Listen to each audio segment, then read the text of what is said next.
Hey everyone. So this has been a long time coming, and I know I kept putting it off and putting it off, putting it off, but I'm finally doing it. Um, we're gonna review Mass Effect. Does it say? Yeah, Mass Effect Andromeda. So the way I'm gonna rate this, and I think this is the way I'm gonna go through all my reviews, is um, I play a lot of games, I beat a lot of games, I complete some games, and some games I just don't bother beating at all. Um, so kind of on that scale, we're gonna give a final rating at the end of the video of beat it, complete it, or delete it. And this is just general. Not gonna go too in depth. I don't have a lot of gameplay footage. I don't even know if I have any gameplay footage. I'm still kind of new at all this, so this is gonna be a little bare bones. So yeah, we're gonna talk about Mass Effect Andromeda, and here's what I think about it. So Mass Effect, for those of you who don't know, is not a long running franchise, but it's a pretty hefty franchise made by Bioware. Back in the day, they made Mass Effect 1 for the Xbox 360. Then came Mass Effect 2 for both Xbox 360 and PS3 owners, and then Mass Effect 3, again, for both consoles. And then eventually we would get to see Mass Effect 1 on PS3 when they released the, what was it, the N7 edition or the Commander Shepard collection. I forget what they called it, but essentially it was all three Mass Effect games with their respective DLC for PS3. Um, and that was a lot of fun, and that's how I got to experience them for the first time. And it was kind of like this big opera kind of thing, right? So it had romance, it had betrayal, it had death, it had all this big. It was a big sci-fi opera, and it was really huge, and it kind of took the gaming space by storm. Fast forward to a couple years ago, and we get Mass Effect Andromeda. Now, this was teased at E3, and everyone was really, really shocked. They were like, oh shit, are we going to get a continuation of what happened after Mass Effect 3? It's going to be a whole new thing, yada, yada, yada. So the game came out, and it disappointed. It disappointed a lot of people. And after going through it and pouring in maybe, I want to say close to 40 to 50 hours, I can see why. Now, it's not a dumpster fire like everyone says. I will give it that. But it doesn't hold a candle, at least in my opinion, to the original Mass Effect games, especially Mass Effect 2, which is often heralded as the peak of the franchise. And there's a couple reasons for that. One, well, let's start off with the biggest change. So Mass Effect Andromeda takes more of an open world approach than Mass Effect 1, 2, and 3 did. They kind of had you going to planets, to specific areas, corridor to corridor to corridor, light exploration here, light puzzle solving, and then fight a boss, solve a problem, next planet, with some light backtracking to the Citadel, to previous, but not really to any previous planets unless there was like a hub there. Mass Effect Andromeda ditches that approach, so they've gone for a semi-open world, and what I mean by that is each planet you visit is its own little open world, which in theory you'd think be really cool, because the whole drive of this game is you're exploring Andromeda. You're a pathfinder. You need to find a place suitable to live on for humankind. So go explore. Go deal with creatures nobody's ever seen before. Go, catalog this stuff. And some of those aspects are there and they really show and they're really cool. Like when you meet the Angaran, which is this game's new race, or one of this game's new races. Like their world is kind of interesting, but you don't really get to see too much of it. But you get to see other planets they've colonized themselves, and that's really cool. In terms of animal life, you get to see what kind of creatures inhabit each planet, but, and I'll go into this later on, it kind of gets stale. And you kind of see the same animals on each planet, barring a few exceptions. But the biggest problem is that, there aren't that many planets. Now, again, I can't pick off the top of my head how many planets you visited in the original trilogy, but each one was varied and different enough where you felt like you went there, you learned something, you learned what was going on, and you left. Because they weren't open worlds, you didn't feel like they outstayed their welcome, and you didn't really mind that, they were just like cut and dry. And I think that's Andromeda's downfall, is that because these are open worlds, they get really bland really fast.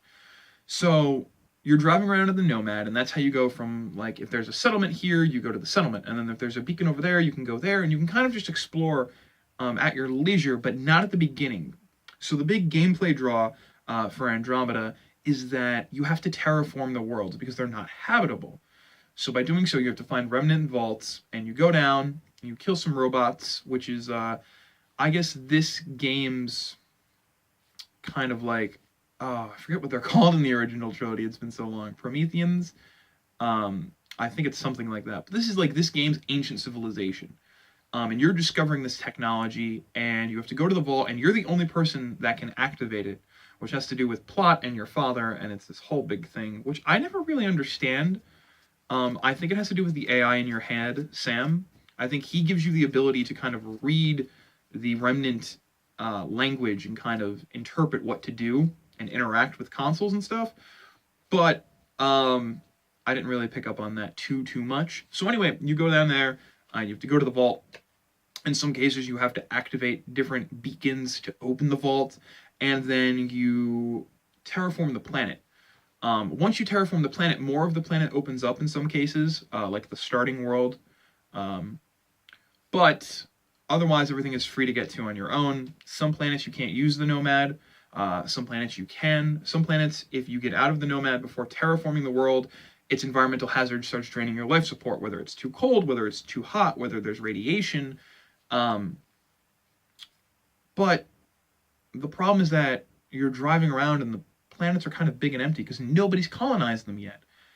And that's how they get boring, is because you're driving around and you're just like, oh, look, there's a mountain, there's a tree, and it wouldn't be such a bad thing if there were really interesting things to discover, but there's not, and I think that's the other downfall for Andromeda, is its side quests minus the character-specific side quests, like for your team, anything that has to do with Ryder, like the normal side quests you just pick up from an NPC at an encampment it's kind of boring, and every game has its downfall of fetch quests, but at least with certain games the worlds are interesting enough. Like take The Witcher for example, because that's like one of the big examples of how to do an open world really, really well. It's like, you have to go here and kill a monster. Okay, but while you're there, you could run into 5 million things.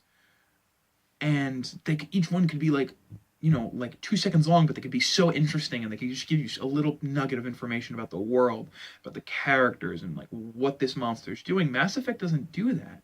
Yeah, there are data pads and there are audio recordings, but it's not that they're hidden, is they're just kind of really scarce. And B, when you find them, at least for me, they didn't interest me at all. So I think that's a big setback for going with this open world route, is because they tried to make everything so, discover, you're fine. There's a new galaxy, go find everything. And it's just, you get there and it's like, So I guess we could go into mission structure now. Is the way the gameplay set up is like the other ones. You have missions, you have priority ops, you have secondary ops, you have, team ops, which is just like about your party members and how to gain their like affinity. And the reason why I did this is, the way I played it is I kind of did the priority ops and the team ops. I didn't really do anything else. You have tasks, which are like miscellaneous things, and I didn't really touch those. Again, because I wasn't drawn to them. Take, for example, I'm playing Batman Arkham Knight right now, and while, yes, some of the side quests are tedious, like getting all the watchtowers, or getting all the mines, or getting all the, the checkpoints, and, their missions are repetitive, I like doing them. So, like, take, for example, the Two-Face heist in Batman Arkham Knight. Like, you go to a bank, you knock out some guards, more guards show up, you gotta take them out, and then, bam, you're done, right? And you do that like 4 times, and then you can go take down Two-Face. But you're building towards something, and it's really cool, and it's like, oh crap, I want to take down Two-Face. Mass Effect, the side effects, it's like, hey, go over here, I think something happened to a camp. You go there, and you return it, and it's like, oh damn, they're dead. No, I dropped Mass Effect. Just like Mass Effect dropped the ball. Ooh, sick burn! And it just ends, and it's like, okay. The team ops were different because each one depending how invested you are on your team and your characters, they can be really interesting. So, for example, because I've played the other Mass Effects, I know the importance of having your team be faithful to you. Because in Mass Effect 2, if your team wasn't faithful to you, by the end of the game, they could all die. And that was like a big thing that my friend drove home for me. He's like, do their loyalty missions. Get them done because you're going to need them. And they fleshed out the characters. Mass Effect Andromeda, they're okay. I did them, but some of them aren't that great. And I wasn't a fan of all of the party members. Some of them have really good character designs, like Jal. He's my favorite party member to use, and he's the Ungaran party member. Some of them have good, personality designs. Again, like Jal, like Cora is struggling with the fact that her, her commander died, and you've taken charge, and what's all that, and they can be interesting, but like Liam's missions particularly, you go to take down a pirate ship, and while the pirate commander's talking to you, you and Liam are having a conversation, and you can choose, like, he's berating you, could choose just like hit the button and keep talking to Liam. Like, that was funny. I chuckled at that. That was enjoyable. But not all of them are like that. But they are the more interesting of all the side missions. So right now, Mass Effect Andromeda's got its characters going for it a little bit, but its worlds, not so much. Again, the worlds are very bland. There's not much to see. There's not much to do. There's no reason to do it unless you're like 100% invested in this world and like a die-hard fan. So then, how does the game perform? That's the other problem. So, like Assassin's Creed Unity, this game was riddled with bugs. Now, I didn't experience too many of them, except one, and I wish I still had this footage, but I had to talk to PB for a quest. And I'm talking to PB, and I swear, this is how it happened. Hey, PB, how's it going? Hey, Ryder, how you doing? And she just did this the entire time. Like, let me back up so you can't see it. But she's just like this the entire time. And just like twisting and posing. It's crazy. But she T-posed the whole conversation. And I was doing this on stream, and my friend saw it was in my chat, and he's like, what is happening? Now, there are some reasons as to why this performance didn't handle. Frame rate chugged a little bit. Not too much, but it was enough where I'm like, here's the slowdown. And it's bad when I'm streaming because I don't know if my stream's lagging or if it's the game. And that's a problem. Because sometimes it would be the game, sometimes it would be stream, but it's annoying that, this game wasn't like fully kitted out like that. Now, there are rumors about what's happening. It was that, they had to restart development midway through, right? The team had to scrap what they did and had to, crash course, which is what happened with Destiny and Destiny 2. And, sometimes you got to sit there and he's like, is that really what happened? Did they get too overambitious and they're trying to cover their tracks? I don't know. Right? I don't know.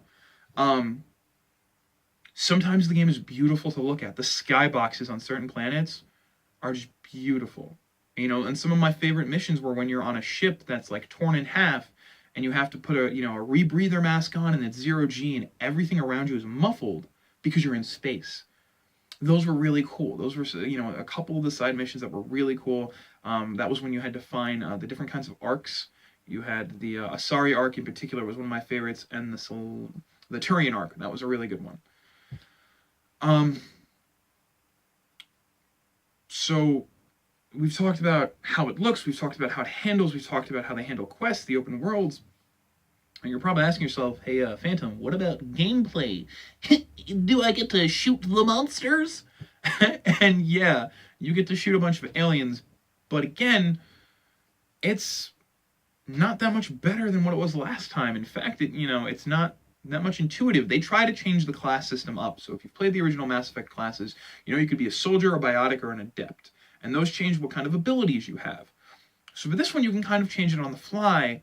So when you start out, you pick your main tree. But as you're playing, you can like hybrid that tree. So you can be a biotic and a soldier. And you can switch that, they call them profiles. And you can switch it on the fly. And each profile gives you different passive buffs. But what you have to go in is you have to go and pick your power and put points into your power. This costs 1 point. This costs 2, 3. Then they start splitting 4, 5, and 6. and the 6 being like the ultimate one. And then you have passive abilities you can put points into, like how much damage you do with pistols and shotguns and assault rifles and snipers. But I found myself sticking to the like basic powers for most of the game. I would just do a little force field that caused enemies to float in the air and hit them with a concussive shot or a biotic blast, and the profile I had caused a chain explosion. I didn't really differ from that for like 2/3 of the game. I didn't feel the need to experiment, and some of the tech powers looked cool, but I was kind of set in my ways. Like, it worked for me, and I got into a nice rhythm in combat.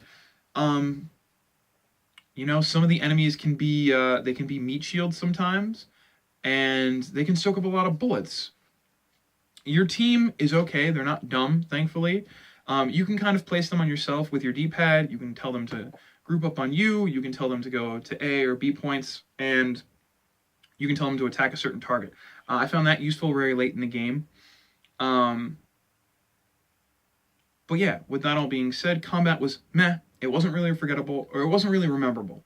There weren't any big moments that made me go, oh my god, except one fight against a creature that's called the Architect, which happens after you clear out all the vaults in a planet. So, talking about the story, so you are on a colony, you're on an ark, and they sent ark from a bunch of different races to come and colonize Andromeda.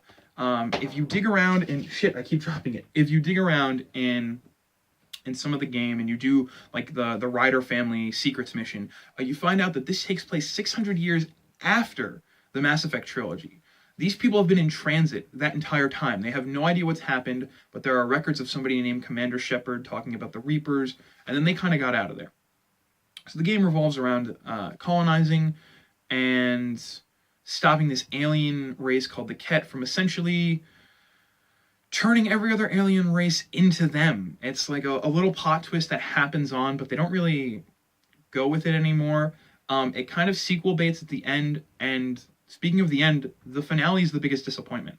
The final battle starts off on this planet, it hypes up, and you're like, you drop your fucking nomad into the ground, and starships are flying all over the place, explosions are going off, and it's really, really cool, and you're driving around, and you're dodging stuff, and you're taking out guys of enemies, and if you save all these different arcs, you can get all the commanders on your side. Everybody you've helped out shows up to help you deal with the Ket, that's what they're called. And it was really cool. And then you get to the final boss, and the final boss, which they've kind of been like not building up, and it's just like, ooh, he's mysterious, like the Archon, ooh.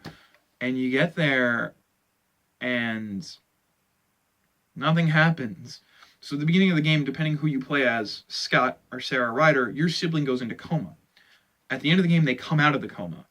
The Ket attack not the Tempest, the Nexus, where it's the hub world for everything, and they kidnap your sibling.